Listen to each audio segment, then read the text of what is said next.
Hello class, welcome to Zinda Maths. So today we are on the part 2 of yesterday's video. Yesterday we discussed 4 chapters. Chapter number 1, real numbers. Chapter number 2, polynomials. Chapter number 3, the linear equation in two variable. The pair of linear equation in two variable. And then we studied about the quadratic equation. Today we are going to study the 5th chapter, chapter number 5. Arithmetic progression. So let me remind you what exactly we are studying. So we are studying important concepts, formulas plus possible conceptual objectives. यानी वो objectives जो concept base पे पूछे जा सकते हैं.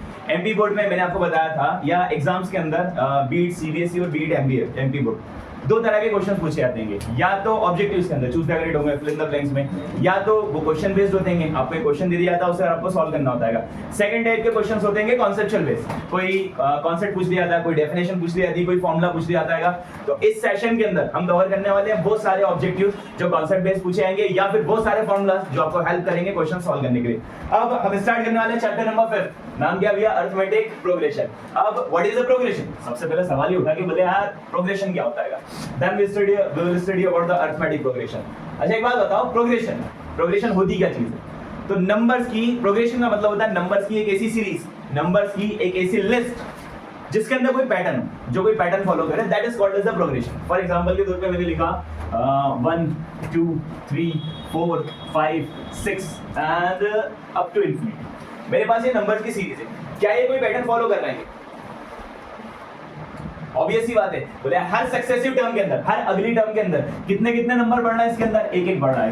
+1 +1 +1 फिर यहाँ पर +1. तो बोले ये सारे के सारे नंबर्स के अंदर कितने कितने इंक्रीज हो रहेंगे? बोले यार 1 1 इंक्रीज हो रहेगा. इसी तरीके से मैंने यहाँ पे लिखा 3, फिर मैंने लिखा 6, फिर मैंने लिखा 9, इसके बाद 12, फिर 15 एंड सो ऑन.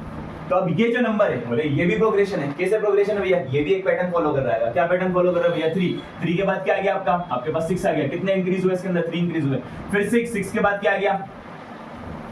9, फिर इसमें 3 इंक्रीज हुए. फिर 9 के बाद क्या आ गया आपका भैया? फिर 12 आ गया. इसमें फिर 3 इंक्रीज हुए. या फिर ऐसा समझ लो ये टेबल है भैया, 3 1s are 3, 3 2s are 6, 3 3s are 9, 3 4s are 12, 3 5s are 15. तो ये सारे के सारे एक पैटर्न फॉलो कर रहे हैं. ये सब 3 के मल्टीपल्स हैं. ये दो पैटर्न इसके अंदर फॉलो रहेंगे. इसी तरीके से मैंने लिखा 1, फिर मैंने लिखा 4, फिर हमने लिखा 9, इसके अलावा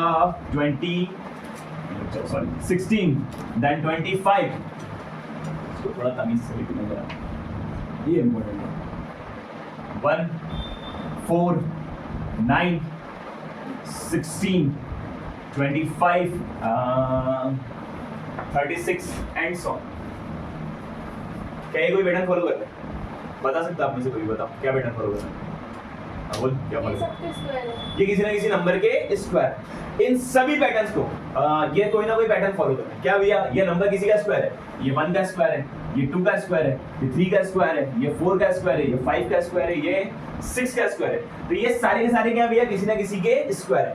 हमने कहा था ये मल्टीपल्स है. ये सारे के सारे 3 के मल्टीपल्स हैं. ये 3 1s are 3 है, ये 3 2s are 6 है, ये 3 3s are 9 है, ये 3 4s are 12 है, ये 3 5s are 15 है. तो ये सारे के सारे 3 के मल्टीपल्स है. तो हमने कहा कि ये सारे के सारे नंबर्स ये सीरीज एक पैटर्न फॉलो करेगी. ये सीरीज भी क्या कर रही थी भैया? एक पैटर्न फॉलो कर रही थी. तो हमने प्रोग्रेशन समझा. क्या होता है भैया प्रोग्रेशन? नंबर्स की एक ऐसी सीरीज जो एक पैटर्न फॉलो करे उसे हम क्या कहते हैं भैया? प्रोग्रेशन कहते हैं. अब सवाल ये उठा that what's an arithmetic progression. Arithmetic progression एक ऐसा प्रोग्रेशन होता है, ये प्रोग्रेशन का एक टाइप है या उसकी एक कैटेगरी. जैसे हर चीज की सब कैटेगरी होती है. जैसे एग्जांपल के तौर पे हमने पढ़ा था अलजेब्रा. तो अलजेब्रा का एक टाइप था, क्या था? पॉलिनोमियल. इसी तरीके से प्रोग्रेशन ये सारे प्रोग्रेशन है, पर इनमें से हर कोई अरिथमेटिक प्रोग्रेशन नहीं. अरिथमेटिक प्रोग्रेशन क्या होगा? ऐसा प्रोग्रेशन जिसमें या तो सेम चीज इंक्रीज होगी या सेम चीज डिक्रीज होगी. एक ऐसा प्रोग्रेशन, अरिथमेटिक प्रोग्रेशन क्या होता है भैया? एक ऐसा प्रोग्रेशन जिसमें या तो सेम चीज इंक्रीज हो या फिर सेम चीज डिक्रीज हो. या तो सेम चीज बढ़ना चाहिए या सेम चीज घटना चाहिए. जैसे एग्जांपल के तौर पे हमने देखा क्या ये प्रोग्रेशन है? बोले हाँ है. क्या ये अरिथमेटिक प्रोग्रेशन है? हाँ ये अरिथमेटिक प्रोग्रेशन भी. सेम चीज इंक्रीज होगी. हमने इसको देखा. क्या ये अरिथमेटिक प्रोग्रेशन है? हाँ बिल्कुल अरिथमेटिक प्रोग्रेशन है. ये प्रोग्रेशन भी और अरिथमेटिक प्रोग्रेशन भी. फिर से क्या हो रहा है भैया? सेम चीज इंक्रीज हो रही. हमने इसे देखा. क्या ये अरिथमेटिक प्रोग्रेशन है?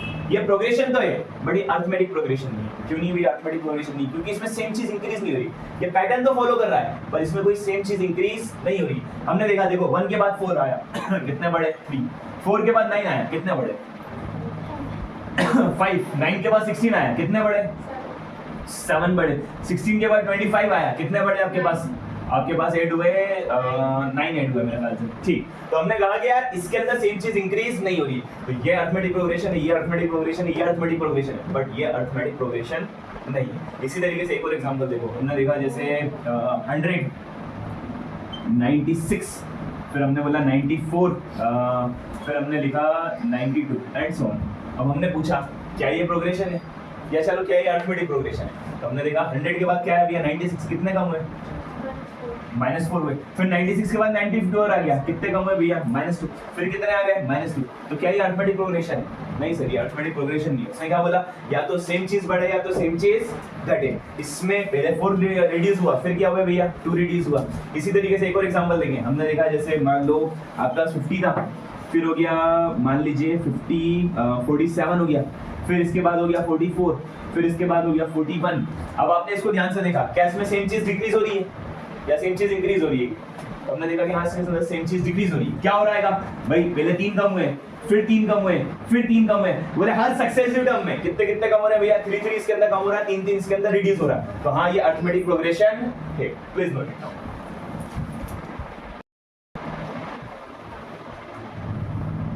That what is an arithmetic progression? तो अगर आसान से लफ्जों में कहा जाए तो जिसमें सेम चीज इंक्रीज हो या सेम चीज डिक्रीज हो, उसे क्या कहा जाता है? अरिथमेटिक प्रोग्रेशन कहा जाता है। अब बुक क्या कहती है? तो बुक कहती है, एक सिंपल सी डेफिनेशन देती है कि एक ऐसा पैटर्न या सॉरी एक ऐसी नंबर्स की सीरीज जिसमें कॉमन डिफरेंस आना चाहिए। अब बोले सर ये क्या बताती है कॉमन डिफरेंस? जैसे एक हमने यहाँ पे लिया फॉर एग्जांपल के तौर पे 5 + 9, इसके बाद आपके पास है 13, देन आप ले सकते होगे 17 एंड सो ऑन।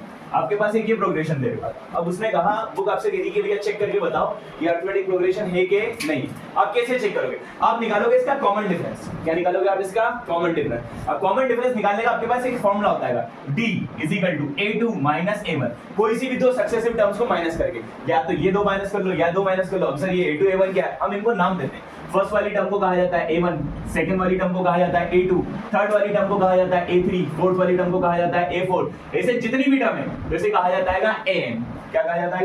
N यानी क्या? कोई सी भी 10वीं, 1000वीं, 11वीं, 15वीं, लाखवीं, करोड़वीं, कोई सी भी टर्म। ठीक है, तो हमने कहा first term, second term, third term, fourth term and nth term. अब यहाँ पर ये जो n है या ये जो नंबर्स हैं 1 2 3 4 5 क्या रिप्रेजेंट कर रहे हैं? उसकी प्लेस। क्या रिप्रेजेंट कर रहे हैं? प्लेस।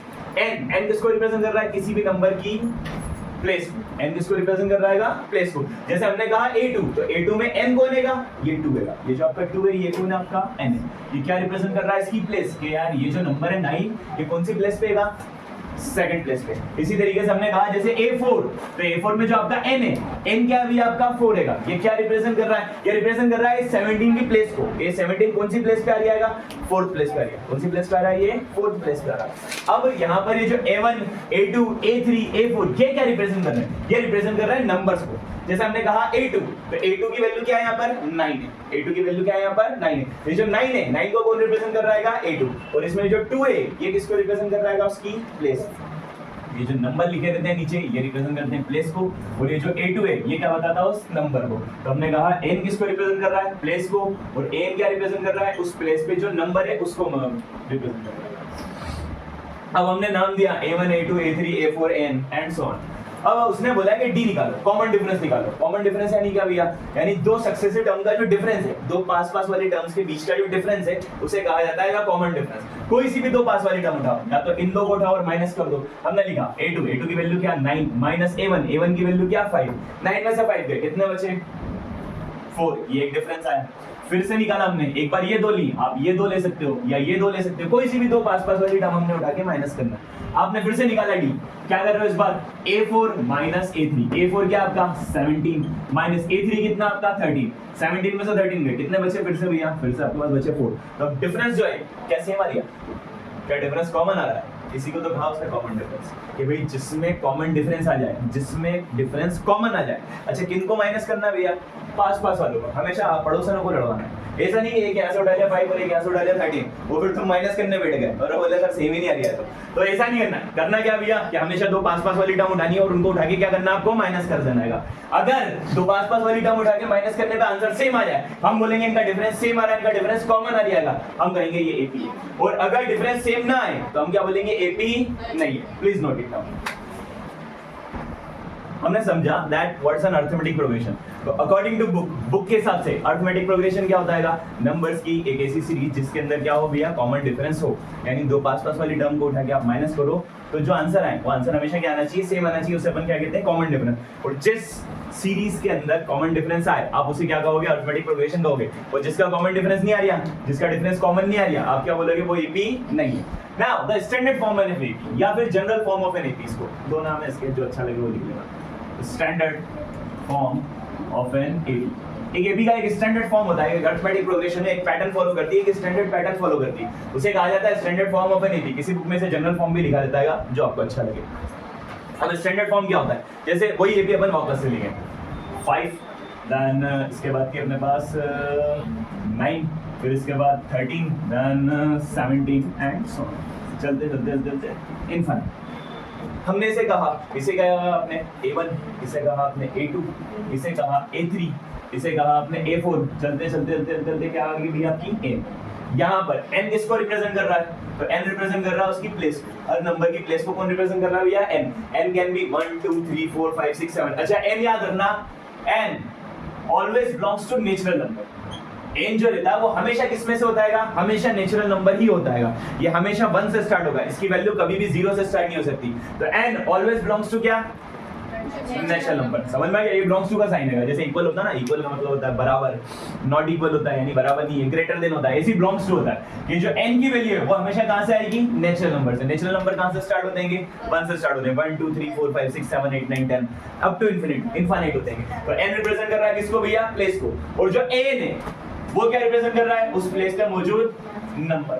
या फिर यूं कहो कि भैया उस प्लेस पे मौजूद जो टर्म है उसे कौन रिप्रेजेंट कर रहा है? n रिप्रेजेंट कर रहा है। अब फर्स्ट वाली टर्म, अब हम पढ़ रहे हैं भैया स्टैंडर्ड फॉर्म। एपी का स्टैंडर्ड फॉर्म क्या होता है? अच्छा फर्स्ट वाली टर्म को कहा जाता है a। क्या कहा जाता है? a। a क्या होती है आपकी? First term. और जो कॉमन डिफरेंस है उसे कहा जाता है d। अभी थोड़ी देर पहले हमने इसका कॉमन डिफरेंस निकाला था। क्या आया था इसका? d। कितना आया था? अभी इसका कॉमन डिफरेंस निकाला था। क्या आया था इसका भैया? 4 आया था। इसकी फर्स्ट टर्म a, जो इसकी फर्स्ट टर्म है a, वो कौन है? इसकी 5। क्या है ये? 5 है। अच्छा एक बड़ी कमाल की चीज देखो, ये जो फर्स्ट टर्म है a, अगर मैं इसमें इसका कॉमन डिफरेंस जोड़ूं, इस फर्स्ट टर्म के अंदर मैं इस फर्स्ट टर्म को उठाऊं और अगर मैं इसका कॉमन डिफरेंस जोड़ूं, कितना इसका कॉमन डिफरेंस? 4। अगर मैं इसमें इसका कॉमन डिफरेंस जोड़ूं, क्या मुझे सेकंड टर्म मिल जाएगी? क्या फर्स्ट टर्म को उठाएं और अगर उसमें कॉमन डिफरेंस जोड़े सेकंड टर्म मिल जाएगी? मिल जाएगी भैया। अच्छा फिर इसमें अगर मैं एक बार फिर से 5 + 4 में वापस से कॉमन डिफरेंस जोड़ूं, 2 बार d जोड़ूं, d कितनी बार जोड़ा मैंने? 2 बार, क्या मुझे थर्ड टर्म मिल जाएगी? ऑब्वियस सी बात मिल जाएगी। 5 + 4 9, 9 + 4 13। मैं इसी को उठाऊं, ये थर्ड टर्म मिल गई मुझे, मैं इसमें एक बार फिर से कॉमन डिफरेंस जोड़ूं, 5 + 4 + 4, एक बार फिर से हमने कॉमन डिफरेंस जोड़ दिया, फिर से हमने कॉमन डिफरेंस जोड़ा, क्या आपको फोर्थ टर्म मिल जाएगी? यहाँ से मिल जाएगी। तो इससे हमें एक पैटर्न नजर आया कि यार अगर फर्स्ट टर्म को आप a बोल रहे हो और कॉमन डिफरेंस को आप d बोल रहे हो, क्या बोल रहे हो आप? कॉमन डिफरेंस को d। अगर आप a में कॉमन डिफरेंस एक बार जोड़ोगे आपको सेकंड टर्म मिल जाएगी। अगर a में आप कॉमन डिफरेंस 2 बार जोड़ोगे तो आपको क्या मिल जाएगी? थर्ड टर्म मिल जाएगी। मैं ऐसा नहीं लिखते हुए क्या a + 2d लिख दूं कि मैंने d कितनी बार जोड़ा? 2 बार जोड़ा। अच्छा इसी तरीके से थर्ड टर्म निकालनी है तो a में d कितनी बार जोड़ लो? 3 बार जोड़ लो, तो ये 3d हो गया। तो अगर फर्स्ट टर्म है a तो सेकंड टर्म कैसे निकल जाएगी? a में कॉमन डिफरेंस जोड़ के, तो ये सेकंड टर्म हो गया a + d। थर्ड टर्म निकालना है a + 2d, फोर्थ टर्म निकालना है a + 3d, ऐसी फिफ्थ टर्म निकालना है तो a + कितना हो जाएगा आपका? Sorry 4d। कैसे भैया? इसमें फिर से जोड़ लो आप, 5 + 4 + 4 + 4 + 4 + 4, 4 बार जोड़ लो। जोड़ो तो जरा। 17 के बाद अगली टर्म क्या हो सकती है? बता सकता है कोई मुझे? क्या होगी भैया? 21। 17 के बाद अगली जो टर्म होगी वो क्या होगी? 21। क्या इनको जोड़ने से भी 21 आ रहा है? ऑब्वियस सी बात है। 5 + 4 9, 9 + 4 13 13 प्लस 4 17 17 प्लस 4 कितना भैया 21। आप डी बढ़ाते जाओ, आपको अगली टर्म मिलती जाएगी मिलती जाएगी मिलती जाएगी मिलती जाएगी। तो हमने कहा कि अगर आपको फर्स्ट टर्म निकालनी है तो उसका स्टैंडर्ड फॉर्म क्या होगा भैया, उसको बोलते हैं ए। सेकंड टर्म निकालनी है a plus D, third term निकालना है a plus 2d, fourth term निकालनी है a प्लस 3d, आपको फिफ्थ टर्म निकालनी है a प्लस 4d, आपको सिक्स्थ टर्म निकालनी है ये a5 की वैल्यू, इसकी वैल्यू है ये a5 की। यहां पर मैं क्लियर लिख देता हूं थोड़ा, ये a1 की वैल्यू, ये a2 की वैल्यू, ये a3 की वैल्यू, ये a4 की वैल्यू, ये a5 की वैल्यू। अच्छा इसी तरीके से a1 की वैल्यू a है, a2 की वैल्यू a प्लस d है, a3 की वैल्यू a प्लस 2d है, a4 की वैल्यू a प्लस 3d है, a5 की वैल्यू a प्लस 4d। एक कम d आ जाएगी। देखो जब a1 था एक भी d नहीं था, जब a2 हुआ तो कितने d आ गए, a2 है तो कितने d, एक d। जब a3 हुआ तो कितने d हो गए, 2d हो गए। जब a4 हुआ तो कितने d हो गए, 3d हो गए। जब a5 हुआ तो कितने d हो गए, 4d। एक कम d हो गया कि नहीं, एक कम d हो गया कि नहीं। जो भी n की वैल्यू है उससे एक कम d हो गया कि नहीं। जब 1 था n की वैल्यू 1 थी, ये n होता है ना n प्लस होती है, तो जो n है उससे एक कम d आ गया कि नहीं। जब 2 था तो 1d आ गया, जब 3 था तो 2d आ गया, जब 4 था तो 3d आ गया, जब 5 था तो कितने d आ गया भैया, 4d आ गया। इसी तरीके से जब सोचो an होगा, क्या होगा भैया, an होगा तो कितने d हो जाएंगे, क्या एक कम d नहीं होगा। तो क्या मैं n की वैल्यू लिख सकता हूं चलते चलते a प्लस कितने d, n से एक कम d, 5 था तो 4d, 4 था तो 3d, तो क्या n से n माइनस 1d होगा, होगा भैया। ये होता है standard form of an AP. a1 की वैल्यू a, a2 की value a plus d, a3 की value a plus 2d, a4 की value a plus 3d, a5 की वैल्यू a प्लस 4d, चलते चलते an की value a plus n minus 1d। अब आप a99 निकाल रहे हो, a क्या निकाल रहे हो, 99 निकाल रहे हो, तो a99 की वैल्यू क्या होगी भैया, a plus 98d। That's the standard form of an AP. ये आपके एपी का क्या है भैया, स्टैंडर्ड फॉर्म होता है। समझ में आ गया, कोई डाउट इसके अंदर, चलिए प्लीज नोट इट डाउन। चलिए लेट्स बिगिन। अब हमने समझा कि बोले यार अरिथमेटिक प्रोग्रेशन क्या होता है, तो अरिथमेटिक प्रोग्रेशन नंबर्स की एक ऐसी सीरीज जो एक पैटर्न फॉलो करे और उसके अंदर क्या होना चाहिए भैया, या तो सेम चीज बढ़े या सेम चीज घटे। बुक के हिसाब से अगर देखा जाए तो बोले अरिथमेटिक प्रोग्रेशन क्या होता है, जिसमें कॉमन डिफरेंस होना चाहिए, यानी जिसका डिफरेंस क्या हो भैया, कॉमन। अब कॉमन डिफरेंस निकालने का तरीका क्या, कोई सी भी दो पास पास वाली टर्म निकाल उठाओ और उन दोनों को क्या कर डालो, माइनस कर डालो। Late B a2 minus a1, a3 minus a4, वो सॉरी a4 माइनस a3 या a6 माइनस a5, कोई सी भी दो पास पास वाली टर्म उठा के आप क्या कर डालो भैया, माइनस कर डालो। आपका क्या निकल जाएगा भैया, कॉमन डिफरेंस निकल जाएगा। हमने बोला n क्या होता है भैया, प्लेस होती है, n क्या होता है उस प्लेस पे नंबर या टर्म, a क्या होती है इसकी फर्स्ट टर्म होती है कॉमन डिफरेंस, यानी d क्या होता है भैया, a2 माइनस a1। फिर हमने पढ़ा standard form of N AP. एक एपी का जो स्टैंडर्ड फॉर्म होता है क्या होता है भैया, फर्स्ट टर्म को बोलते हैं a1, a होती है इसकी वैल्यू, a2 इसकी वैल्यू होती है a प्लस d, फिर a3 इसकी वैल्यू होती है a प्लस 2d, a4 इसकी वैल्यू होती है a प्लस 3d। ऐसे चलते चलते या an, तो n की वैल्यू क्या होती है a plus n minus 1 into d। और यही आपका फॉर्मूला भी है nth term of N AP का। किसका फॉर्मूला है ये, n term of N AP. n is equal to a plus n minus 1 into d। ये आपको कोई सी भी टर्म निकालनी, फर्स्ट टर्म निकालनी, सेकंड टर्म निकालनी, थर्ड टर्म निकालनी, आप फॉर्मूला लगाओ n is equal to a plus n minus 1 into d। अब कितने वेरिएबल है इसके अंदर, 1 2 3 4। अब क्वेश्चन कैसे कैसे पूछ सकता है, वो इन चार में से कोई सी भी तीन चीजें दे देगा। या तो आपको उस प्लेस पे जो टर्म है वो टर्म दे देगा, उसकी प्लेस बता देगा, आपको कॉमन डिफरेंस दे देगा और बोलेगा इस एपी की फर्स्ट टर्म निकाल लो। या फिर वो क्वेश्चन पूछ सकता है कि भैया आपके पास फर्स्ट टर्म है n है और d है, बताओ वो टर्म क्या है। या फिर वो टर्म दे देगा, आपको फर्स्ट टर्म दे देगा, आपको कॉमन डिफरेंस दे देगा, बोलेगा उसकी मुझे प्लेस बता के दो। तो वो ना जाने कितना तरीके से घुमा फिरा के क्वेश्चन पूछ सकता है। तो कुछ भी नहीं करना, सब में एक ही फॉर्मूला लगाना है, n is equal to a plus n minus 1 into d।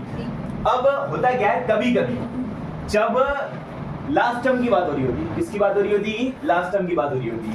ये बोले जब आपको लास्ट टर्म निकालनी है, क्या निकालनी है भैया, लास्ट टर्म। तो ये जो n है इसको हम l बोल देते हैं, l is equal to a plus n minus 1 into d। अब बोले सर l का मतलब क्या हुआ, l का मतलब हुआ लास्ट टर्म। भैया वेरिएबल है, कुछ भी नाम दे दो, नाम में क्या फर्क पड़ जाएगा। यहाँ पे n बोल रहे थे, यहाँ पे क्या बोल दिया भैया, उसको अपनों ने l बोल दिया, तो कुछ फर्क नहीं पड़ा।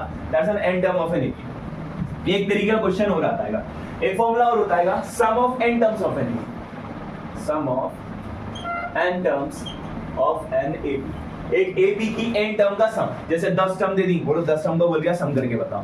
15 टर्म दे दी, 15 टर्म का बोल दिया सम करके बताओ। 20 टर्म दे दी, 20 टर्म का सम निकालने का बोल दिया। 100 टर्म का सम निकालने का बोल दिया। तो उसका एक फॉर्मूला होता है, क्या होता है भैया, Sn is equal to n by 2 bracket 2a plus n minus 1 into d। क्या होता है भैया formula? Sn is equal to n by 2 2a plus n minus 1 into d। अब अगर मान लो उसने n दे रखा है, क्या दे रखा आपको? n दे रखा है, तो इस फॉर्मूले को अपन सिंपल भी कर सकते हैं। सोचो ये जो 2a, क्या मैं इसको a plus a लिख सकता हूँ? बोला हाँ सर बिल्कुल लिख सकते हैं। बाकी कैसे कैसी? a plus n minus 1 into d। देखो इसको ध्यान से, a plus n minus 1 into d, क्या ये n लिखा जा सकता है? हाँ सर बिल्कुल लिखा जा सकता है। तो हमने लिखा Sn is equal to n by 2 bracket a plus n। क्या ये भी फॉर्मूला हो सकता है? हाँ, तो ये इसका स्पेशल केस है। ये इसका क्या है भैया? एक स्पेशल केस है जब आपको क्या दे रखा हो उसने? n दे रखा हो, तो आपको पूरा फॉर्मूला लगाने की जरूरत नहीं, आप इससे भी काम चला सकते हो। ठीक है, तो ये इसका क्या है भैया? स्पेशल केस है यार। Special case when an is given। जब n दे रखा है तो क्या फॉर्मूला होगा? Sn is equal to n by 2 bracket a plus an।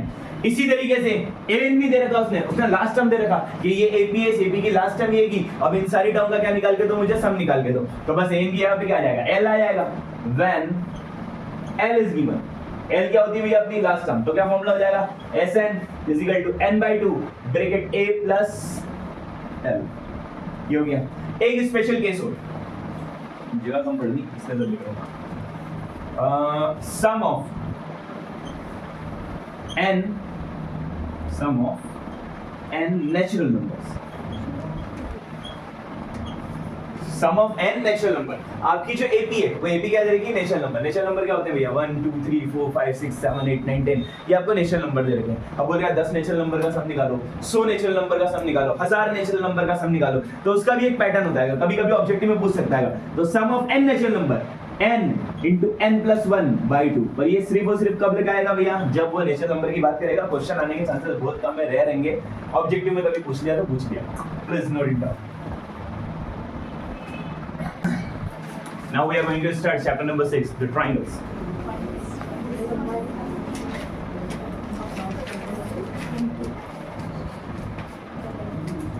इससे पहले कि हम स्टार्ट करें studying about the triangles, there are something that I want to tell you, that what exactly a triangle is। So triangle is basically a polygon। triangle क्या होता है भैया? It's a kind of a polygon। अब भाई sir polygon क्या बोलते हैं? मुझे तो ये नहीं पता। देखिए अब पॉलीगॉन क्या होता है? तो polygon is a close figure. Polygon क्या होता है भैया? एक ऐसा क्लोज फिगर होता है, एक ऐसा डायग्राम समझ लो जो क्लोज होता है, एक 2D फिगर जिसकी डायमेंशंस जो होते हैं डायमेंशंस नहीं आएंगे, जिसकी जो साइड्स होती है वो स्ट्रेट लाइन होती है। एक ऐसा क्लोज फिगर जो किससे बना हो भैया? स्ट्रेट लाइन से बना हो। अब इसमें जो सबसे कम साइड वाला फिगर होता है वो होता है ट्राइंगल। यानी 3 साइड वाला भी 3 लाइनों से मिलके जो बना वो क्या कहलाएगा भैया? ट्राइंगल कहेगा। इसी तरीके से जब 4 लाइनों से मिलके बना that is called as the quadrilateral. इसी तरीके से जो 5 साइड से मिलके बना उसे कहा जाता है पेंटागन। इसी तरीके से जो 6 साइड से मिलके बना वो बनाता है भैया हमारा हेक्सागन। इसी तरीके से 7 साइड वाले को सेप्टागन बोलते हैं, 8 साइड वाले को ऑक्टागन बोलते हैं, 9 साइड वाले को नोनागन बोलते हैं, एंड सो ऑन। ये चलते आते हैं, साइड्स बढ़ती आती। तो सबसे पहला जो 3 साइड से मिलके बना इसे क्या कहा जाता है? इसे कहा जाता है ट्राइंगल्स। इसे कहा जाता है जो 4 साइड से मिलके बना वो क्या कहलाता है? Square, rectangle. नहीं, ये उसके टाइप से क्या है? ये उसके टाइप से। जो आप स्क्वायर पढ़ते हो, रेक्टेंगल पढ़ते हो, रोम्बस करते हो, आप पढ़ते हो पैरेललोग्राम, आपने पढ़े होंगे, काइट पढ़ी होंगी, तो ये सारे के सारे क्या है? क्वाड्रिलेटरल के टाइप्स हैं। इसी ट्रायंगल के भी टाइप्स होते हैं। राइट एंगल ट्रायंगल होता है, इक्विलेटरल ट्रायंगल होता है, इसी तरीके से आइसोसेलेस ट्रायंगल होता है। तो ये सारे के सारे टाइप्स ऑफ क्या होते हैं? ट्रायंगल्स होते हैं। तो बेसिकली 4 साइड वाला जो होता है उसे कहा जाता है क्वाड्रिलेटरल। क्वाड्रिलेटरल इसे कहा जाता है पेंटागन, 5 साइड वाले को इसे कहा जाता है हेक्सागन। चलिए, तो ट्रायंगल क्या होता है भैया? एक ऐसा फिगर जिसकी क्या हो भैया? 3 साइड हो। क्वाड्रिलेटरल क्या होता है? जिसकी 4 साइड हो।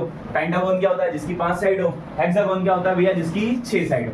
अब एक और, तो ये सारे के सारे अलग अलग तरीके क्या है भैया? पॉलीगॉन से। पॉलीगॉन यानी क्या? ऐसा क्लोज फिगर जो किससे बना हो? स्ट्रेट लाइन से मिलके बना हो, उसे अपन क्या कहते हैं? पॉलीगॉन कहते हैं। अब एक और चीज होती है जिन्हें कहा जाता है रेगुलर पॉलीगॉन्स। ये इन्हीं के टाइप्स होते हैं, रेगुलर पॉलीगॉन्स। अब रेगुलर पॉलीगॉन क्या बताती है? तो रेगुलर पॉलीगॉन एक ऐसा पॉलीगॉन जिसकी साइड्स क्या हो भैया? रेगुलर, एक जैसी। रेगुलर का मतलब क्या होता है? एक जैसी। जिसकी साइड्स एक जैसी होने क्या कहा जाता है? रेगुलर कहा जाता है। एग्जांपल के तौर पे भैया ट्रायंगल, एक ऐसा ट्रायंगल जिसकी तीनों साइड्स इक्वल, एक ऐसा ट्रायंगल जिसे तीनों साइड इक्वल, उसे कहा जाता है इक्विलेटरल ट्रायंगल। Quadrilateral triangle. इसी तरीके से क्वाड्रिलेटरल में एक ऐसा क्वाड्रिलेटरल जिसकी चारों साइड्स बराबर, इसे क्या कहा जाएगा भी आपका रेगुलर क्वाड्रिलेटरल कहा जाएगा। ऐसी पेंटागन जिसकी पांचों साइड बराबर, उसे क्या कहा जाएगा भैया रेगुलर पेंटागन। इसी तरीके से हेक्सागन जिसकी ऑल 6 साइड्स इक्वल, ये जिसकी 6 की 6 साइड इक्वल, उसे क्या कहा जाएगा भैया रेगुलर हेक्सागन कहा जाएगा। तो रेगुलर का मतलब क्या होता है जिसकी ऑल साइड से इक्वल। समझ में आ गया? Please note it down. We are studying triangles. अब जो ट्रायंगल्स होता है भाई इसकी कुछ खूबियां होती हैं जो आपको पता होना चाहिए। जैसे आपके पास एक ट्रायंगल है, मान लीजिए हमने इसके कोने, इनको हमने नाम दिया ए बी सी। अब इसके 3 एंगल होते हैं भैया, 3 साइड होती है, एक ए बी, एक बी सी, एक सी है। एक साइड एक एंगल होता है एंगल ए, दूसरा एंगल होता है एंगल बी और तीसरा एंगल होता है इसका एंगल सी। इसके 3 एंगल होते हैं, 3 साइड्स होती हैं। इन साइड्स को शॉर्ट टर्म में ए बी बोला जाता है। यहां से यहां तक की लेंथ को ए, यहां से यहां तक की लेंथ को बी और यहां से यहां तक की लेंथ को स्मॉल सी। ये इससे भी रिप्रेजेंट कर सकते हैं। अब या तो आप बोल लो बोले यार ए बी बी सी सी ए, या फिर आप इसकी साइड्स को बोल सकते हो ए बी और सी। इसके एंगल को बुलाया सकता है angle A, angle B, angle C, या फिर इसको बुलाया सकता है angle B A C, angle A B C, angle A B C और angle B C A, angle B C A. जहां पर एंगल बनता है वो पॉइंट कहां पे आता है? हमेशा सेंटर में आता है। ये चीज याद रखिएगा। एक ट्रायंगल के 3 एंगल होते हैं। अब इन तीनों एंगल की स्पेशलिटी होती है, जब एक ट्रायंगल के 3 एंगल को जोड़ा जाता है हमेशा इसका आंसर आता है कितना? 180। तो इसे कहा जाता है sum of all angles of a triangle. Sum of all angles of a triangle is equal to कितना भैया? 180। एक ट्रायंगल के सारे एंगलों का सम कितना होगा भैया? 180 होगा। Angle A plus angle B plus angle C is equal to कितना भैया? 180 डिग्री। एक ट्रायंगल की 3 हाइट होती है। कितनी हाइट होती है? ट्रायंगल की 3 हाइट होती है। जैसे आपके पास एक ट्रायंगल है, मान लीजिए यही नाम दिया मैंने ए बी सी। अब अगर आप यहाँ पे खड़े हो, कहाँ पे खड़े हो आप? अगर यहाँ पे खड़े हो, जैसे कोई इंसान है वो यहाँ पे आके खड़ा हो गया और उसने इस ट्रायंगल को देखा, तो ये उसको उसका बेस दिखेगा। अब ये बेस है तो टॉप, भाई हाइट कहां से नापी जाती है? कि बिल्कुल छोटी से बिल्कुल टॉप से। और हाइट नापने का तरीका क्या रहता है? टॉप से आप ड्रॉ करो एक परपेंडिकुलर, एक सीधी लाइन ड्रॉ की जाए। भाई जैसे एक कमरा आएगा, अब मैंने आपसे कहा कि इसकी हाइट नापना है, तो कैसे तिरछी नापोगे? अरे बोले सर सीधी नापेंगे हम तो एक ट्रायंगल की हाइट भी कैसे नापी जाती है? कि टॉप पोजीशन से। अब ये इंसान बेचारा यहाँ पे खड़ा हुआ है, तो इसके लिए ये जमीन हुई और टॉप पोजीशन क्या हुई भैया? ये हुई। तो यहाँ से ड्रॉ किया जाएगा एक परपेंडिकुलर। तो एक तो हाइट ये होगी, पर मान लो कोई इंसान बेचारा यहाँ पे खड़ा हुआ था, अब इसको टॉप पोजीशन क्या दिखेगा? बी दिखेगा। तो फिर वो यहां से एक परपेंडिकुलर ड्रॉ करेगा, तो इसके लिए हाइट क्या होगी? ये वाली होगी। इसी तरह इसको नाम दे दो एडी नाम दे दो, इसको बीएन नाम दे दो, इसको। अब एक इंसान यहाँ पे आके खड़ा हो गया, चलो इस बार छोरी खड़ी कर देते हैं, ठीक है। चल अब ये छोरी खड़ी नहीं यहाँ पर, अब इसने देखा भैया, तो भैया इसने टॉप पोजीशन क्या देखी भैया? सी। अब यहां से इसको हाइट ड्रॉ करेगी, तो इसकी हाइट क्या होगी भैया? ये वाली होगी। इसको भी नाम दे दो सीएन नाम दे दो। तो हमने कहा ट्रायंगल की कितनी हाइट होती है भैया? 3 हाइट्स होती हैं, सीएन, एडी और बीएम। इन हाइट्स को कहा जाता है एल्टीट्यूड। क्या कहा जाता है इसे? एल्टीट्यूड। बस हाइट का ही दूसरा नाम है और कुछ भी नहीं है। तो मैं घर पे बोलते ना भैया प्यार से बबलू भैया, तो इसी तरीके से भैया हाइट को हम प्यार से क्या बोला भैया? एल्टीट्यूड। समझ में आ गया? चलिए प्लीज नोट इट डाउन।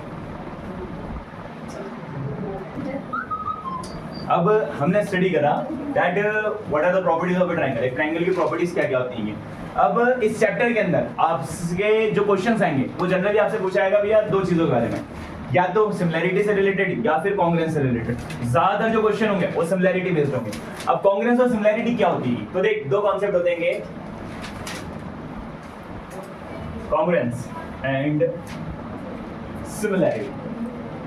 अगर आसान से लफ्जों में देखा जाए तो भाई कॉन्ग्रुएंस और सिमिलैरिटी का मतलब ये है कि कॉन्ग्रुएंट या कॉन्ग्रुएंस का मतलब ये होता है कि भैया 2 ऑब्जेक्ट होंगे, अगर आप बोलना चाह रहे हो उनको, या चल ठीक है काम करते हैं, अपन पढ़ते हैं कॉन्ग्रुएंट फिगर्स क्या होते हैं और सिमिलर फिगर्स। ठीक, बोले यार आपको 2 डायग्राम दे रखेगा, 2 फिगर दे देगा और बोलेगा पता करो भैया कॉन्ग्रुएंट है, या पूछेगा पता करो भैया सिमिलर है कि नहीं है। जनरली क्वेश्चन जो होंगे वो सिमिलैरिटी पे होंगे कि भैया सिमिलर है कि नहीं। अब कॉन्ग्रुएंट क्या होता है और सिमिलर क्या होता है? तो कॉन्ग्रुएंट का आसान से लफ्जों में अगर मतलब समझाया तो जिसका सब बराबर, एरिया बराबर, जिसका डायमेंशंस बराबर, जिसकी लेंथ बराबर, जिसकी हाइट बराबर, जिसकी साइड बराबर, जिसके एंगल बराबर, जिसका सब बराबर, वो क्या कहलाता है भैया? कॉन्ग्रुएंट कहलाता। और सिमिलर का मतलब होता है एक जैसा। सिमिलर का मतलब क्या होता है? एक जैसा। अब सवाल ये उठा है कि पता कैसे किया जाए कि भैया कोई चीज सिमिलर है या कोई चीज कॉन्ग्रुएंट है। तो कॉन्ग्रुएंट के अंदर भैया कंडीशन क्या बोल रही है वो कि भैया सब इक्वल होगा। क्या होगा भैया? कॉन्ग्रुएंट का मतलब होगा सब, उनके एरियाज इक्वल होंगे। आपके पास 2 डायग्राम दे देगा, मान लो 2 ट्रायंगल दे दी उसने, या फिर आपको 2 क्वाड्रिलेटरल दे दी उसने, या फिर दो पेंटागन दे दी उसने, कोई से भी आपको दो फिगर दे देगा वो बोलेगा बताओ कि भैया कॉन्ग्रुएंट है कि नहीं। तो कॉन्ग्रुएंट के लिए कंडीशन क्या भैया, उनके एरियाज इक्वल होते हैं, उनके एरियाज क्या होते हैं भैया, इक्वल होते हैं। और क्या होते हैं भैया, उनकी साइड्स इक्वल होती हैं, उनके एंगल्स इक्वल होते हैं, यानी सब बराबर होता है उनका, उनकी हाइट इक्वल होगी, उनके एंगल इक्वल होंगे, उनकी साइड्स बराबर होंगी, उनके एंगल्स बराबर होंगे, ये होते हैं भैया कॉन्ग्रुएंट फिगर्स। अगर बात की जाए सिमिलरिटी, इसकी बात की जाए सिमिलरिटी की, कि यार दो आपके पास फिगर दे रखे हैं और आपको चेक करना है वो सिमिलर है कि नहीं है, तो सिमिलर के लिए भैया दो सिंपल सी कंडीशन, एक तो उनके एंगल्स बराबर होना चाहिए, क्या होना चाहिए भैया, उनके एंगल्स बराबर होना चाहिए। दूसरा उनकी साइड्स का रेशो, उनकी साइड्स का रेशो सेम आना चाहिए, या क्यों कहा जाए सेम ना लिखते हुए अपन कहा जाए भैया प्रोपोर्शन होना चाहिए। उनकी साइड्स का रेशो कैसा होना चाहिए भैया, प्रोपोर्शन होना चाहिए, उनकी साइड्स जो होती है वो प्रोपोर्शनल होना चाहिए। उनकी साइड्स का रेशो सेम होगा, या फिर उनकी जो साइड्स है वो कैसी होना चाहिए भैया, उनकी साइड्स का रेशो प्रोपोर्शनल होना चाहिए। जो आसान लगे आप वो लिख लो, ये अच्छा लगे ये लिख लो, ये अच्छा लगे ये लिख लो। बोले जिनकी साइड्स का रेशो क्या होना चाहिए, सेम आना चाहिए, या फिर जिनकी साइड्स का रेशो क्या आना चाहिए भैया, प्रोपोर्शनल आना चाहिए। अब प्रोपोर्शनल का मतलब क्या हुआ, जैसे मान लीजिए आपके पास दो डायग्राम, एक ट्रायंगल है ए बी सी, दूसरा ट्रायंगल है पी क्यू आर। आपको चेक करना है कि भैया सिमिलर है कि नहीं। इसकी साइड्स हमने देखी, ये था 4 5 6 का ट्रायंगल, इसकी लेंथ थी 4 सेंटीमीटर 5 सेंटीमीटर और 6 सेंटीमीटर। इसी तरह अच्छा साइड्स कौन सी, हाँ ये मैं बताना भूल गया सॉरी, करस्पॉन्डिंग साइड्स।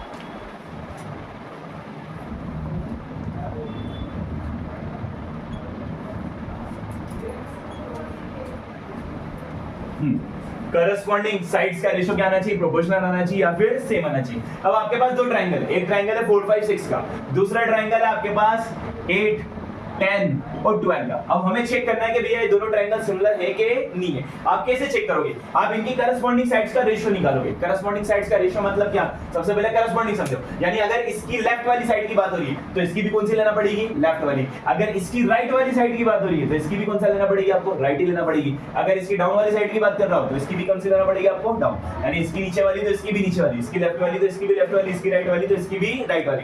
अब इसका रेशो इसके साथ, इसका रेशो इसके साथ और इसका रेशो इसके साथ, अगर ये तीनों बराबर आ जाए हम बोलेंगे दोनों ट्रायंगल कैसे भैया, कॉन्ग्रुएंट है। या अगर स्क्वायर है तो इसकी चारों साइड का रेशो, इसकी चारों साइड के रेशो के साथ, इसकी चारों साइड और इसकी चारों साइड का रेशो क्या आना चाहिए भैया, इक्वल आना चाहिए। एग्जांपल के तौर पे AB का रेशो किसके साथ भैया, PQ के साथ, AB अपॉन में PQ।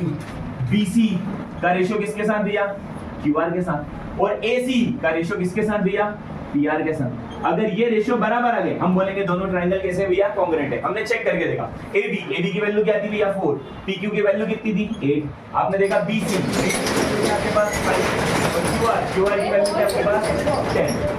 BC की वैल्यू 5 और QR की वैल्यू क्या है भैया आपके पास 10 है।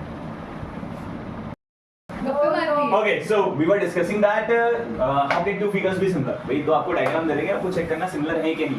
तो क्या तरीका भैया सिमिलर होने का, सिमिलर होने का हमने तरीका समझा कि यार या तो उनके एंगल बराबर है, इसके तीनों एंगल के बराबर आना चाहिए। कौन से एंगल भैया, करस्पॉन्डिंग एंगल। या फिर करस्पॉन्डिंग साइड्स का रेशो क्या आना चाहिए भैया, सेम आना चाहिए। या करस्पॉन्डिंग साइड्स का रेशो कैसा होना चाहिए, प्रोपोर्शनल होना चाहिए। क्या मतलब हुआ इसका, हमने बोला आपके पास ये दो डायग्राम है, हमने इनके साइड्स के रेशो निकाले, इसका रेशो इसके साथ, इसका रेशो इसके साथ और इसका रेशो इसके साथ हमने निकाला। AB का रेशो किसके साथ, PQ के साथ। AC का रेशो किसके साथ, PR के साथ। गलत लिख दिया मैंने, सॉरी BC का रेशो किसके साथ, QR के साथ। अब वैल्यू पुट करिए आपने, AC कितना दे रखा था आपको 6 सेंटीमीटर अपॉन में PR कितना था आपके पास 12 सेंटीमीटर। हमने चेक करा 4 1 जा 4 4 2 साइड, 5 1 जा 5 5 2 साइड, 6 1 जा 6 6 2 साइड। देख 1/2 1/2 1/2, क्या तीनों साइड्स का करस्पॉन्डिंग साइड्स का रेशो सेम आ रहा है। इसी चीज को कहा जाता है प्रोपोर्शनल। जब साइड्स के रेशो सेम आ जाए या जब दो रेशो सेम आ जाए तो उसे हम क्या कहते हैं, प्रोपोर्शनल। तो अगर साइड्स का रेशो सेम आ रहा या प्रोपोर्शनल आ जाएगा तो आप क्या बोलोगे कि दोनों ट्रायंगल कैसे हैं भैया, सिमिलर है। या फिर करस्पॉन्डिंग एंगल्स इक्वल आ रहे हैं, करस्पॉन्डिंग एंगल क्या आ रहे हैं इसके, इक्वल आ रहे हैं, तब भी हम क्या बोलेंगे भैया दोनों ट्रायंगल क्या है, सिमिलर है। या दोनों क्वाड्रिलेटरल क्या है, सिमिलर। या दोनों पेंटागन क्या है भैया, सिमिलर है। नोट कर लीजिए प्लीज।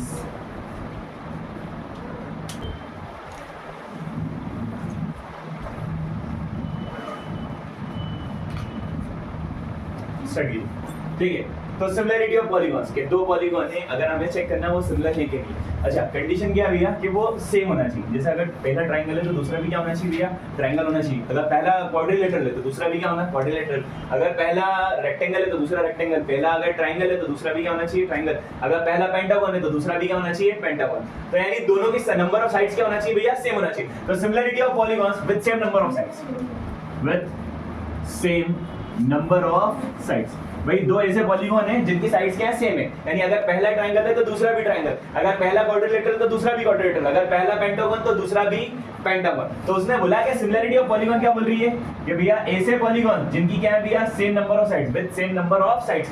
दो ऐसे पॉलीगॉन से जिनकी साइड्स क्या है भैया, सेम है, जिनकी साइड्स क्या है, सेम है। तो हमें चेक करना है कि भैया वो सिमिलर है कि नहीं है। क्या तरीका भैया, तो पहला तरीका तो ये है कि भैया उनके करस्पॉन्डिंग एंगल्स इक्वल होना चाहिए।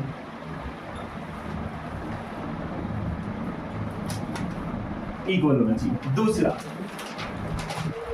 उनकी साइड्स, करस्पॉन्डिंग साइड्स प्रोपोर्शनल होना चाहिए। करस्पॉन्डिंग साइड्स कैसी होना चाहिए भैया, प्रोपोर्शनल। ठीक है, उनकी करस्पॉन्डिंग साइड्स क्या होना चाहिए भैया, प्रोपोर्शनल होना चाहिए। यानी उनकी करस्पॉन्डिंग साइड्स का रेशियो क्या आना चाहिए, सेम आना चाहिए। तब हम बोलेंगे कि दोनों के दोनों जो पॉलीगॉन है वो क्या है भैया, सिमिलर हैं। समझ में आ गया? प्लीज नोट इट डाउन, लिख लीजिए। अब हमने बोला कि यार दो पॉलीगॉन्स हैं, आपको उन्हें सिमिलर बताना है। तो अगर सिमिलर बताना है तो भैया करस्पॉन्डिंग साइड्स का रेशियो क्या आना चाहिए, सेम आना चाहिए, या फिर करस्पॉन्डिंग साइड्स प्रोपोर्शनल आना चाहिए। दूसरा, करस्पॉन्डिंग एंगल्स क्या होना चाहिए, इक्वल होना चाहिए। और कॉन्ग्रुएंट का मतलब क्या होगा, सब बराबर। कॉन्ग्रुएंट का मतलब क्या होगा, सब बराबर होगा। अब सब अपनी बुक्स में निकालिए एक्सरसाइज नंबर 6.1। इसके कुछ कॉन्सेप्चुअल क्वेश्चंस हैं जो एग्जाम्स में पूछे जाते हैं, आप भी अपनी कॉपीज में, बुक्स में निकालिए। सबसे पहला क्वेश्चन है फिल इन द ब्लैंक का फर्स्ट वाला, ऑल सर्कल्स आर, सारे के सारे सर्कल्स होते हैं। अब उसने दो ऑप्शन दी, यार सारे सर्कल कॉन्ग्रुएंट होते हैं कि सिमिलर होते हैं। भाई कॉन्ग्रुएंट तो हो नहीं सकते क्योंकि सारे सर्कलों की बात करिए यार। अब कुछ सर्कल बड़े भी होते हैं, कुछ सर्कल छोटे भी होते हैं। फॉर एग्जांपल के तौर पे एक सर्कल ये हो सकता है, एक सर्कल ये हो सकता है। इसकी रेडियस अलग होगी, इसकी रेडियस अलग होगी। हो सकता है इसकी रेडियस 5 सेंटीमीटर हो सकता है इसकी रेडियस 2 सेंटीमीटर ही हो। तो हमने कहा कॉन्ग्रुएंट तो नहीं हो सकते, क्योंकि कॉन्ग्रुएंट के लिए तो क्या शर्त है, सब बराबर होना चाहिए। अगर इसकी रेडियस 2 है तो इसकी भी 2 होना चाहिए। क्या सारे सर्कल की रेडियस सेम होती है? नहीं सर, किसी सर्कल की रेडियस ज्यादा होती है, किसी सर्कल की रेडियस कम होती है, किसी सर्कल का एरिया ज्यादा होता है, किसी सर्कल का एरिया कम होता है। तो हमने कहा सर कॉन्ग्रुएंट तो नहीं हो सकते। फिर क्या ऑप्शन है, क्या सिमिलर होते हैं? बोले हाँ सर सिमिलर होते हैं। आपको कैसे पता? तो हमने दो कंडीशन पढ़ी भैया सिमिलर बताने की, कि या तो करस्पॉन्डिंग साइड्स का रेशियो क्या आना चाहिए, सेम आना चाहिए, या करस्पॉन्डिंग साइड प्रोपोर्शनल होना चाहिए, या फिर उनके करस्पॉन्डिंग एंगल्स क्या होना चाहिए, इक्वल होना चाहिए। अब बोला सर सर्कल में तो एंगल ही नहीं होता। अरे भाई होता है, सर्कल सेंटर पे कितने डिग्री का एंगल बनाता है, 360 डिग्री का। तो हर सर्कल कितना ही बड़ा क्यों ना हो या कितना ही छोटा क्यों ना हो, वो अपने सेंटर पे जो एंगल बनाएगा वो कितने डिग्री का होगा, 360 360 360 360। तो सारे के सारे सर्कल क्या होते हैं, सिमिलर होते हैं या कॉन्ग्रुएंट होते हैं? सर सिमिलर होते हैं। समझ में आ गया? That's the first question. भैया सारे के सारे सर्कल्स क्या होते हैं, सिमिलर होते हैं। दूसरा पूछा उसने, ऑल स्क्वायर्स आर, सारे के सारे स्क्वायर्स होते हैं। अब भैया क्या होते हैं सारे स्क्वायर्स? फिर वही दो ऑप्शन दे दिया कि सारे के सारे स्क्वायर कॉन्ग्रुएंट होते हैं कि सिमिलर होते हैं। तो हमने फिर वही बात हुई कि भैया स्क्वायर के कॉन्ग्रुएंट होने के लिए क्या जरूरी, कॉन्ग्रुएंट होने के लिए भैया साइड्स बराबर होना चाहिए, एरिया बराबर होना चाहिए, एंगल बराबर होना चाहिए। एरिया मैटर नहीं करता है, अगर साइड्स और एंगल बराबर है ऑब्वियस सी बात है एरिया इक्वल हो गई होगा। तो उसने कहा कि आपके पास दो स्क्वायर, भाई जरूरी नहीं कि हर स्क्वायर की साइड सेम हो। कोई स्क्वायर बड़े होते हैं और कोई स्क्वायर क्या होते हैं भैया, छोटे, बिल्कुल चुन्नू से जरा से। भाई हो सकता है इसकी साइड्स कितनी हो भैया, 5 सेंटीमीटर की हो सकता है इसकी साइड 1 सेंटीमीटर की हो। तो हमने कहा कि यार ये कॉन्ग्रुएंट तो नहीं हो सकते, सारे स्क्वायर कॉन्ग्रुएंट नहीं होते। क्या सिमिलर होते हैं? हाँ सिमिलर हो सकते हैं। आपको कैसे पता? अरे स्क्वायर का हर कोने का एंगल कितने का होता है, 90 डिग्री का भी। तो सारे स्क्वायर का हर एंगल कितने कितने का होता है, 90 डिग्री का। तो करस्पॉन्डिंग एंगल बराबर हो रहेगी। स्क्वायर के चारों एंगल कितने डिग्री के होते हैं, 90 90 90 90। ये भी 90 90 90 90। तुम कितना ही बड़ा स्क्वायर बना लो, कितना ही छोटा स्क्वायर बना लो, उसके चारों कोने के एंगल कितने के होंगे, 90 90 के होंगे। तो स्क्वायर के एंगल्स क्या होते हैं भैया, इक्वल होते हैं, इसलिए स्क्वायर्स भी क्या हुए, सिमिलर हुए। नेक्स्ट क्वेश्चन, अगला पूछा उसने, ऑल ट्रायंगल्स आर सिमिलर, सारे के सारे ट्रायंगल सिमिलर होते हैं। अब भैया कौन से ट्रायंगल सिमिलर होते हैं? देखो वैसे तो ट्रायंगल बहुत सारे तरीके के होते हैं, बेसिकली अपन तीन ट्रायंगल्स की बात करेंगे। एक होते हैं आइसोसेलेस ट्रायंगल्स, एक होते हैं इक्विलैटरल ट्रायंगल, और एक होता है राइट एंगल ट्रायंगल। अब इसके अलावा भी ट्रायंगल होता है, ऐसा नहीं कि सिर्फ ये ट्रायंगल होता है, बाकी जनरली आपसे जो बात होगी वो इन्हीं ट्रायंगल्स की बात होती है। अब आइसोसेलेस ट्रायंगल क्या होता है? आइसोसेलेस ट्रायंगल ये होता है कि ऐसा ट्रायंगल जिसकी कोई सी दो साइड इक्वल हो, इसकी कोई सी दो साइड इक्वल होती हैं, या तो और जो साइड इसकी इक्वल होती है उसके सामने के एंगल भी क्या होते हैं, इक्वल होते हैं। भाई ये वाली साइड इक्वल है तो इसके सामने के एंगल इक्वल होंगे, ये वाला एंगल के बराबर होगा। अगर ये दो साइड इक्वल है तो फिर ये वाले एंगल के बराबर होगा। अगर ये दो साइड इक्वल है तो फिर ये एंगल इस एंगल के बराबर होगा। तो भैया जो आइसोसेलेस ट्रायंगल है उसकी खूबी होती है इसकी कोई सी दो साइड क्या होती है, इक्वल होती है, और जो साइड इक्वल उसके सामने के एंगल भी क्या होते हैं, इक्वल होते हैं। इक्विलैटरल ट्रायंगल इसकी एक खूबी होती है कि भाई इसकी ऑल साइड्स इक्वल होती है, तीनों साइड बराबर। जब तीनों साइड बराबर तो हर एंगल कितने कितने का होगा, तीनों एंगल भी बराबर होंगे, 60 60 60। तो हर इक्विलैटरल ट्रायंगल का हर एंगल कितने डिग्री का होता है भैया, 60 डिग्री का होता है। फिर होता है राइट एंगल ट्रायंगल। क्या होता है, right angle triangle. Right angle triangle की स्पेशलिटी होती है कि इसका कोई सा एक एंगल कितने का होता है, 90 डिग्री का होता है। कोई सा एक एंगल कितने का होता है, इसका 90 डिग्री का होता है। ये इसकी स्पेशलिटी होती है। अच्छा एक और चीज समझो, आपको एक राइट एंगल ट्रायंगल दे रखा है, जो ये सीधी लाइन होती है असल में इसकी यही हाइट होती है। अगर आप यहाँ से देखोगे तो ये वाली इसकी हाइट होती है, अगर यहाँ से देखोगे तो ये वाली इसकी हाइट होती है। इस चीज को याद रखना, आपको काम आएगा आगे। चलिए तो हम बात कर रहे थे आइसोसेलेस ट्रायंगल की, कि भैया जो साइड बराबर उसके सामने के एंगल क्या होते हैं, इक्वल होते हैं। ये लिख भी लेना, कहीं ना कहीं पे जरूरत पड़ेगी आपको, शायद सर्कल्स वगैरह जब आप पढ़ोगे उसमें इनके कॉन्सेप्ट की जरूरत पड़ेगी। Angles opposite to equal sides are also equal. और एक इक्विलैटरल ट्रायंगल का हर एंगल कितने कितने डिग्री का होता है, 60 डिग्री का होता है। आप पहले नोट करें फिर बताता हूं उस क्वेश्चन का आंसर क्या होगा।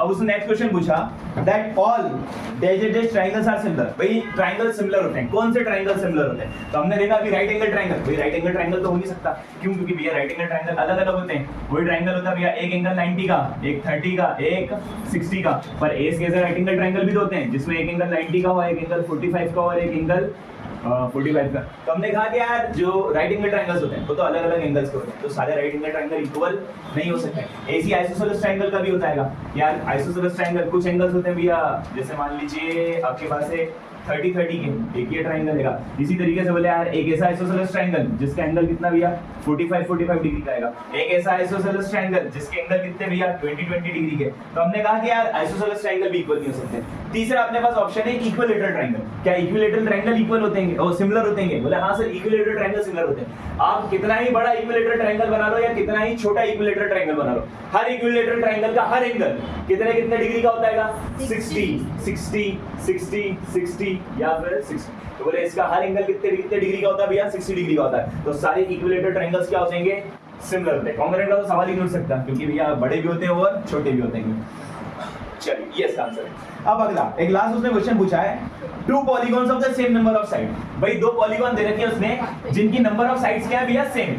क्या बोला उसने कि two polygons of the same number of sides. आपके पास दो ऐसे पॉलीगॉन दे रखे हैं जिनकी साइड्स क्या है भैया, सेम है। यानी अगर पहला स्क्वायर हुआ तो दूसरा भी क्या होगा, स्क्वायर। अगर पहला ट्रायंगल हुआ तो दूसरा भी क्या होगा, ट्रायंगल।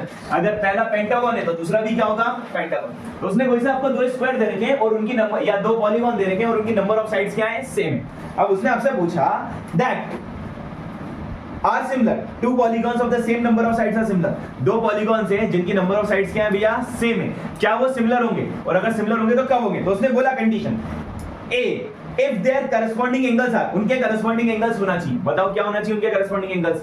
ऑब्वियस सी बात है, इक्वल होना चाहिए। भाई अगर दो पॉलीगॉन है, नंबर ऑफ साइड सेम है, अगर आप चाहते हो कि सिमिलर है तो क्या होना चाहिए, एंगल्स उनके क्या होना चाहिए भैया, इक्वल होना चाहिए। दूसरा उसने बोला, दूसरी condition B, there corresponding sides are, उनकी करस्पॉन्डिंग साइड्स होना चाहिए, इक्वल होना चाहिए या प्रोपोर्शनल होना चाहिए, प्रोपोर्शनल। दो ऑप्शन दिए तो उसने, इक्वल और प्रोपोर्शनल। समझ में आ गया? चलिए अगला चले। नेक्स्ट क्वेश्चन उसने पूछा, Q give two different examples of pair of similar figure. दो सिमिलर फिगर्स के एग्जांपल दीजिए। भाई दो सिमिलर फिगर के एग्जांपल क्या हो सकते हैं? स्क्वायर्स हो सकते हैं, और बताइए ट्रायंगल्स। कौन से ट्रायंगल्स? Equilateral triangles. और क्या हो सकता है? रेगुलर पॉलीगॉन हो सकता है, रेगुलर पेंटागन हो सकता है, और क्या हो सकता है? सर्कल्स हो सकते हैं। तो ये सिमिलर फिगर के एग्जांपल। नॉन सिमिलर फिगर के एग्जांपल, आइसोसेलेस ट्रायंगल हो सकता है, बहुत बढ़िया। रेक्टेंगल हो सकते हैं, ठीक है, रेक्टेंगल हो सकते हैं। और बताइए, राइट एंगल ट्रायंगल हो सकते हैं, ठीक है। तो ये सारे के सारे नॉन सिमिलर फिगर के एग्जांपल्स हैं, ठीक है, दैट्स इट। अब नेक्स्ट अपने को कॉन्सेप्ट पढ़ना हैगा। अब आपके पास द सिमिलरिटी ऑफ ट्रायंगल या condition for similarity of triangles. आपके पास ट्राइंगल दे रखे होंगे और आपको चेक करना होगा कि वो दो ट्राइंगल सिमिलर है कि नहीं है। तो इसके हमारे पास तीन कंडीशन होती है। सबसे पहली एंगल एंगल सिमिलरिटी, सेकंड वाली साइड साइड साइड सिमिलरिटी, और थर्ड वाली साइड एंगल साइड सिमिलरिटी। अब एंगल एंगल सिमिलरिटी क्या बोलती है? इसको एंगल एंगल एंगल भी बोलते हैं और एंगल एंगल भी बोलते हैं, ठीक है। यानी दो एंगल भी हो सकते हैं और तीन भी हो सकते हैं। दो एंगल से भी पता, तीन एंगल से भी पता चल जाता है कि सिमिलर है, और दो एंगल से भी पता चल जाता है कि भैया सिमिलर है। आपके पास दो ट्राइंगल है और आपको चेक करना सिमिलर है कि नहीं। मान लीजिए एक ट्राइंगल है और ये दूसरा ट्राइंगल है, इसकी साइड है 30, ये वाला 40, ये वाला मान लीजिए 100, या चलो चेंज कर दें थोड़ा सा, मान लीजिए 40, ये 70, तो ये कितना होगा? ये अगर 40 ये 70, 11, मेरे ख्याल से करीबन ये भी 70 होगा, 70 70 40 होगा, 7 7 14, 140 प्लस 40 कितना भैया? 180। तो हमने बोला एक ट्रायंगल के तीन एंगल का सम कितना होता है? 180 होता है। इसको थोड़ा कम ज़्यादा करते हैं, मान लीजिए इसको एक काम करते हैं अपन, इसको 80 कर देते हैं और इसको अपन 60 कर देते हैं, 60 40 80, ये सही हो जाएगा।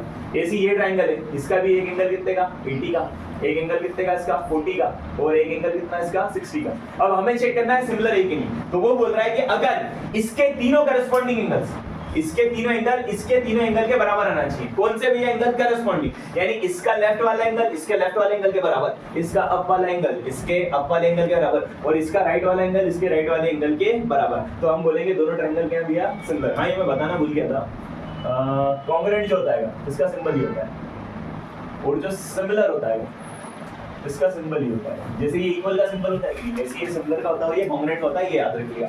तो हमें चेक करना है कि ये दो ट्रायंगल सिमिलर है कि नहीं। अगर इसके करस्पॉन्डिंग एंगल इसके करस्पॉन्डिंग एंगल के बराबर है, हम क्या बोलेंगे? दोनों ट्रायंगल कैसे हैं? सिमिलर है।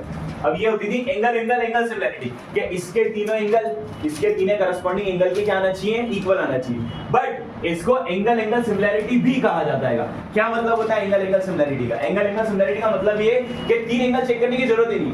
बोले सर तीन एंगल क्यों नहीं चेक करें? दो एंगल से आपका काम हो जाएगा। मान लो, सोचो ये दो ट्रायंगल दे रहे, एक एंगल इसका 40 था, इसका भी एंगल 40 था, एक एंगल इसका 80 था, इसका भी एक एंगल क्या होगा? 80 था। मैं बोल सकता हूँ सिमिलर है। बोले सर ऐसे कैसे बोल दोगे सिमिलर? हमारा बात चल जाएगा। देखिए भाई, आप थोड़ी ना बोल सकते सिमिलर है। सोचो एक ट्रायंगल के तीनों एंगल का सम कितना होता है? 180 होता है। अब अगर तीसरा आपको नहीं पता है तो ऑब्वियस सी बात है तीसरा कितने का होगा, और इसका भी तीसरा कितने का होगा। तो तीसरा पता करने की जरूरत है क्या? नहीं। जब दो बराबर है तो ऑब्वियस सी बात है तीसरा क्या होगा भैया? बराबर ही होगा। अरे मान ले एक ट्रायंगल है भैया, उसका एक एंगल 90 का, दूसरा एंगल उसका 45 का, और तीसरा एंगल भी उसका कितना? 40 का। अब एक और राइट एंगल ट्रायंगल, उसका एक एंगल 90 का और एक एंगल 45 का, तो क्या तीसरा 45 का नहीं होगा? तो क्या तीनों चेक करने की जरूरत पड़ी आपको? दो से काम हो रहा है कि नहीं तुम्हारा? अरे ये 90 का, ये भी 90 का, ये 45 का, ये भी 45 का, ऑब्वियस सी बात है तीसरा भी क्या होगा? सेम ही होगा। तो हमें तीसरा चेक करने की जरूरत नहीं पड़ती। तो एंगल एंगल सिमिलरिटी बोलती कि अगर दो करस्पॉन्डिंग एंगल भी मैच खा जाए, आप बोल सकते हो क्या भैया? सिमिलर। फिर साइड साइड साइड सिमिलरिटी क्या बोलती? आपके पास दो ट्रायंगल दे रखे हैं, एक मान लो सी ए टी, दूसरा रहेगा डी ओ जी। आपके पास ये दो ट्रायंगल दे रखे हैं, आपको चेक करना है सिमिलर है कि नहीं। आप क्या करो? आप करस्पॉन्डिंग साइड्स का रेशियो निकालो। आप इसका रेशियो इसके साथ निकालो, आप इसका रेशियो इसके साथ निकालो, और आप इसका रेशियो किसके साथ निकालो? इसके साथ निकालो। हमने निकाला CA का रेशियो किसके साथ भैया? DO के साथ। करस्पॉन्डिंग साइड्स का रेशियो, कौन सी साइड्स का? करस्पॉन्डिंग। इसकी लेफ्ट वाली तो इसकी लेफ्ट वाली, उसकी राइट वाली तो उसकी राइट वाली, इसकी डाउन वाली तो इसकी भी डाउन वाली। हमने निकाला CA का रेशियो किसके साथ निकाल रहे हो आप? DO के साथ। आप निकाल रहे हो AT का रेशियो किसके साथ दिया? OG के साथ। हमने AT का रेशियो निकाला किसके साथ दिया? OG के साथ। और CT का रेशियो किसके साथ निकालेंगे अपन? DG के साथ। अगर ये तीनों रेशियो बराबर आ रहे हैं तब भी हम बोल सकते हैं दोनों ट्रायंगल कैसे भैया? सिमिलर है। समझ में आ गया? फिर तीसरी वाली साइड एंगल साइड। अब साइड एंगल साइड क्या बोलती है? भाई आपके पास दो ट्रायंगल है, फिर से वही लिया आपने ABC, और एक ट्रायंगल है भैया PQR। मान लो कोई सी दो साइड्स का रेशियो सेम आ गया, कोई सी भी दो साइड का रेशियो सेम आ गया, इसका इसके साथ रेशियो और इसका इसके साथ रेशियो। हमने चेक करा तो पता चला कि AB का रेशियो PQ के साथ, और AB का रेशियो PQ के साथ, और BC का रेशियो किसके साथ भैया? QR के साथ। अगर मान लो ये दो रेशियो इक्वल आ रहे हैं, ये दो रेशियो क्या रहेंगे? इक्वल आ रहे हैं, और इनके बीच का एंगल इनके बीच का एंगल, ये दो साइड्स का रेशियो है, इनके बीच का एंगल, कि एंगल बी जो है वो बराबर आ रहा किसके भैया, एंगल क्यू के, तब भी हम बोलेंगे दोनों ट्रायंगल कैसे भैया, सिमिलर है। तो दो ट्रायंगल को सिमिलर बताने के कितने तरीके हमारे पास, 3 तरीके। पहला वाला क्या भैया, एंगल एंगल सिमिलरिटी, या एंगल एंगल एंगल सिमिलरिटी, इसको शॉर्ट फॉर्म में क्या बोलते हैं अपन, एंगल एंगल सिमिलरिटी भी बोलते हैं। क्या बताता है ये दो ट्रायंगल है, इनके कोई से दो करस्पॉन्डिंग एंगल इक्वल आ रहा है, आप क्या बोलोगे, सिमिलर है। आपके पास है side side side similarity, side side side similarity क्या बोलती है, इसकी करस्पॉन्डिंग साइड इसकी करस्पॉन्डिंग साइड के इक्वल आ गई, आप क्या बोलोगे भैया, सिमिलर है। साइड एंगल साइड सिमिलरिटी, भाई कोई सी दो साइड्स का रेशियो सेम आ गया और एक एंगल बराबर आ गया, आप क्या बोलोगे भैया, ट्रायंगल कैसे होंगे, सिमिलर है। Note it down.